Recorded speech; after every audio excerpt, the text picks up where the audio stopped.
എൻ്റെ ഒരു point of വ്യൂവും കൂടെ പറയാം കോഴ്സസ് ആൻഡ് മെൻറ്റർഷിപ്പിനെ കുറിച്ച്. മെൻറ്റർഷിപ്പ് എടുക്കുന്നതുകൊണ്ട് ഞാൻ കുറ്റം പറയില്ല.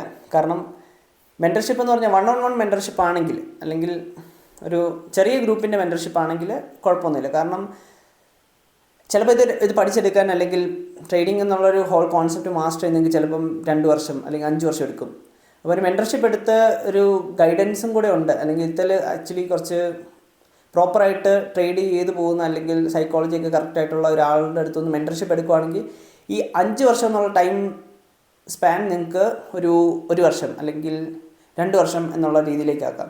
2 വർഷം എന്നുള്ള ടൈം സ്പാൻ ചിലപ്പം നിങ്ങൾക്കൊരു 6 മാസം, 1 വർഷം എന്നുള്ളതാക്കാം. സോ ആ ഒരു ജേർണി കുറയ്ക്കാൻ വേണ്ടിയിട്ട് മെൻറ്റർഷിപ്പ് ഹെൽപ്പ് ചെയ്യും. കോഴ്സിൻ്റെ ആവശ്യമുണ്ടോയെന്ന് ചോദിച്ചാൽ എൻ്റെ പേഴ്സണൽ ഒപ്പീനിയൻ പറയുകയാണെങ്കിൽ ഒരാവശ്യമില്ല. കാരണം യൂട്യൂബിൽ കിട്ടുന്ന അത്രയും ഫ്രീ സ്റ്റഫ് വേറെ എവിടെയും കിട്ടില്ല. യൂട്യൂബിലുള്ള ഫ്രീ സ്റ്റഫാണ് ആൾക്കാർ പെയ്ഡ് കോഴ്സായിട്ട് വിൽക്കുന്നത്.